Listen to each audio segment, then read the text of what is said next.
Bonjour à tous, bienvenue sur la chaîne. Ici, nous discutons d'histoires vraies, racontées par de vraies personnes. Aujourd'hui, nous avons l'histoire d'un homme qui découvre l'infidélité de sa petite amie et sa grossesse. Voyons comment cela se termine. Première histoire.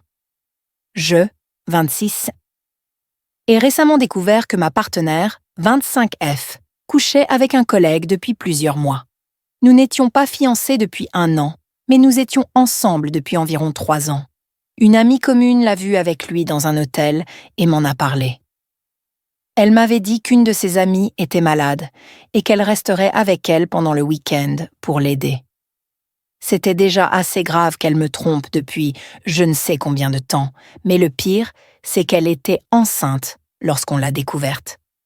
Lorsque je l'ai confrontée, elle a d'abord nié, mais lorsque j'ai insisté et que je lui ai dit que mon amie m'avait envoyé des photos d'eux à l'hôtel, elle est devenue folle. Elle a admis la liaison, mais a commencé à me blâmer, disant que j'étais un mari tellement horrible que je l'avais forcée à me tromper, bla bla bla. Elle a hurlé des insultes, comme si elle s'attendait à ce que je lui présente des excuses. J'en avais assez. Je ne pouvais pas être avec quelqu'un qui pouvait faire une telle chose.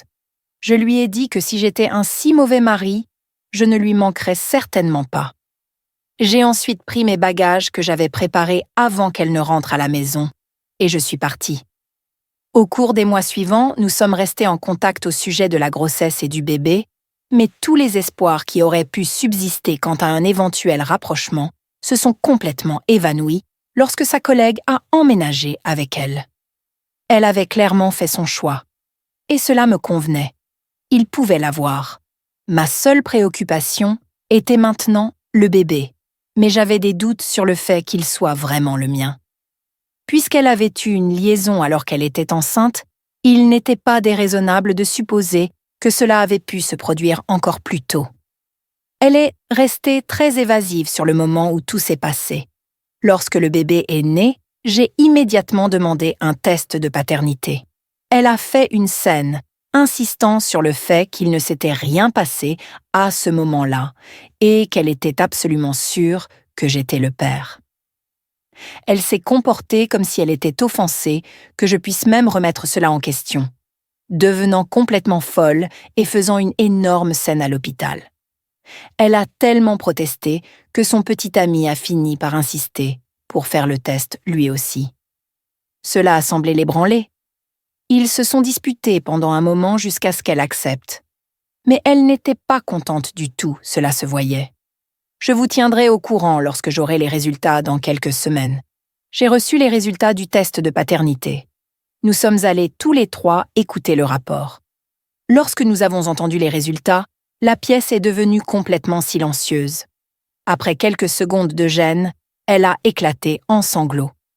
Il s'avère que ni moi ni son petit ami ne sommes le père, et qu'il y a donc un 3e homme impliqué dont aucun d'entre nous n'était au courant. J'ai simplement secoué la tête et je les ai laissés se disputer. Je ne sais pas ce qui va se passer entre elle et son petit ami, mais je suis soulagée de ne pas être liée à elle et à sa folie pendant les 18 prochaines années. Mieux vaut lui que moi.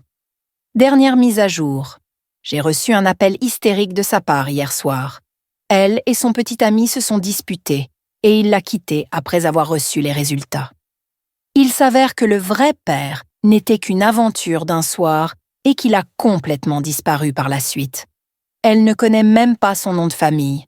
Sans personne pour l'aider à payer le loyer et les charges, elle a perdu son appartement. Sa famille lui parle à peine et elle vit actuellement avec l'un des rares amis qu'il lui reste après tout cela. Elle n'a cessé de s'excuser et de me supplier de lui donner une autre chance, en disant qu'elle se rendait compte qu'elle avait commis d'énormes erreurs et qu'elle savait que j'aurais été un bon père et que nous aurions pu tout arranger.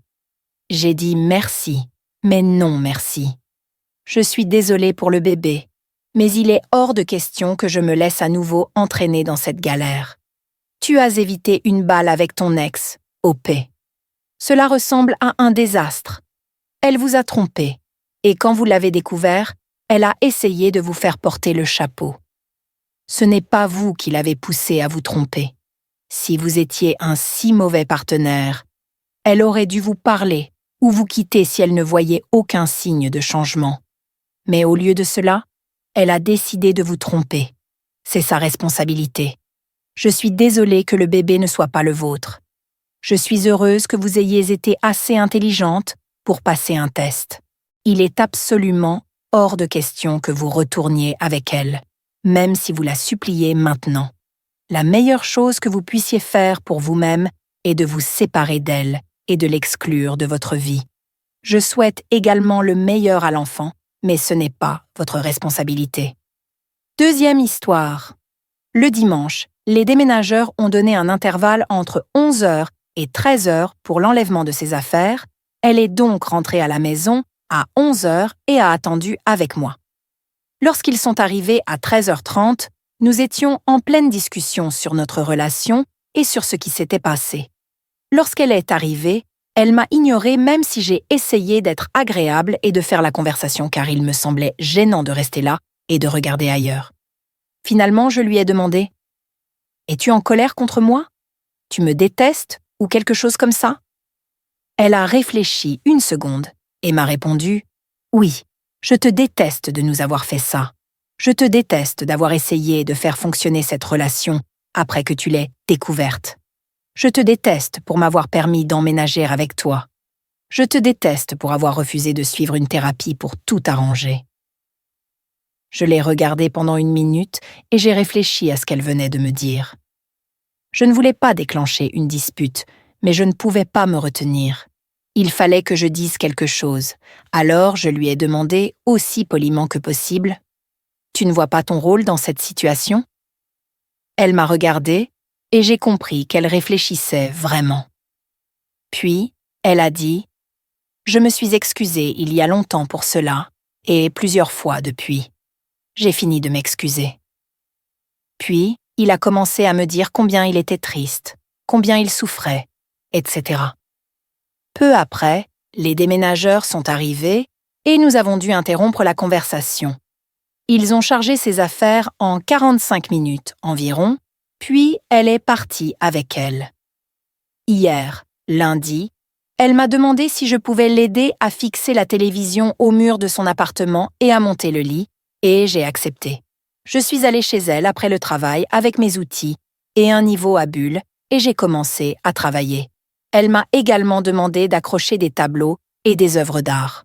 Enfin, alors que je m'apprêtais à partir, elle a éclaté en sanglots hystériques. Je l'ai prise dans mes bras et lui ai caressé la tête. Je crois que je l'ai tenue ainsi pendant quelques minutes, jusqu'à ce que je l'embrasse. Elle m'a rendu mon baiser et nous nous sommes embrassés plusieurs fois en nous tenant l'un l'autre. J'ai immédiatement réalisé que c'était une erreur. Je l'ai laissée partir, nous nous sommes assises et elle a commencé à parler avec confusion du fait que maintenant qu'elle ne vivait plus avec moi, je pouvais guérir. Elle vivrait dans son appartement et je guérirais en son absence. Elle a dit que nous avions probablement emménagé ensemble trop tôt, faisant allusion au fait que nous continuions à sortir ensemble, ou quelque chose comme ça.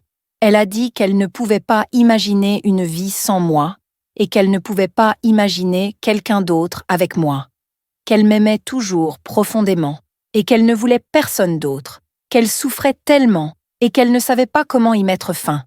Je lui ai dit que je ne pensais pas que c'était une bonne idée et je suis partie. Plus tard dans la nuit, je craignais de ne pas avoir été assez claire, alors je lui ai envoyé un texto.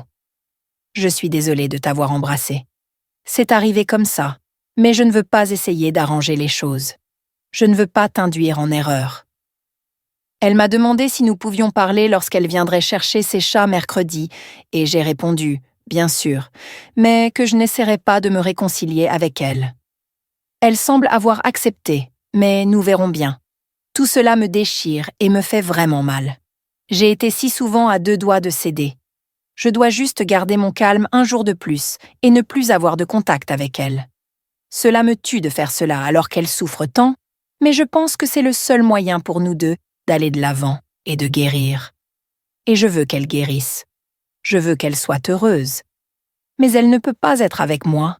Et j'essaie de me rappeler que ce n'est pas de ma faute, Je me suis rendu compte en l'embrassant hier soir que mes sentiments pour elle s'estompaient un peu. C'est donc une bonne chose. Ce qui m'énerve vraiment, c'est de voir la douleur que je lui cause, et cela ne m'a pas aidé à apaiser la culpabilité que je n'avais pas le choix de lui faire ça. La voir souffrir est terrible, déchirant. Cela me pousse presque à ne plus jamais vouloir avoir de relation, sachant que je pourrais avoir à blesser quelqu'un comme ça un jour. Tu dois arrêter de t'accrocher à ce que tu avais, OP. C'est fini. Tu veux que ce soit fini aussi, alors laisse-toi faire.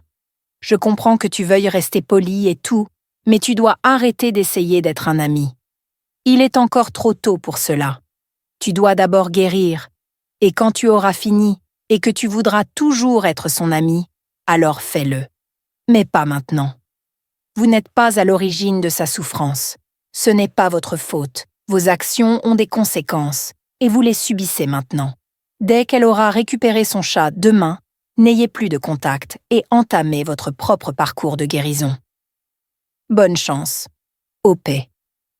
Maintenant, quelques commentaires. Environ 1 an après avoir quitté mon ex-femme, j'avais toujours l'impression d'avoir fait une grosse erreur.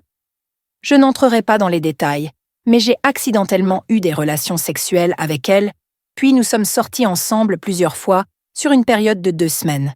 J'ai été choquée de réaliser que je ne ressentais plus rien pour elle. En fait, je ne comprenais même pas pourquoi je l'avais épousée, puisque je ne l'aimais pas vraiment. Donnez-lui du temps, travaillez-y, ou vos sentiments disparaîtront. L'amour n'est pas un sentiment. Vraiment pas.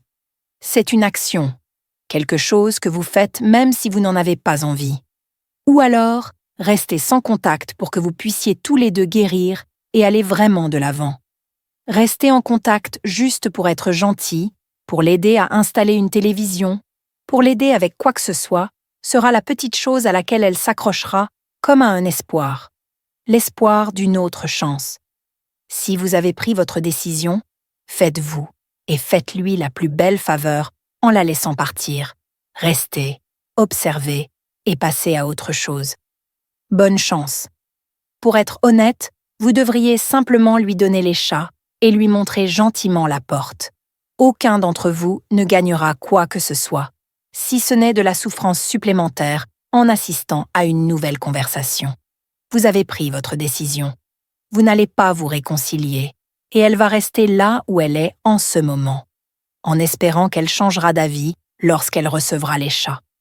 Lorsqu'elle arrivera, dites-lui que vous avez réfléchi au fait qu'elle veuille parler et que vous savez que le résultat sera le même que ce que vous avez dit dans votre dernier message.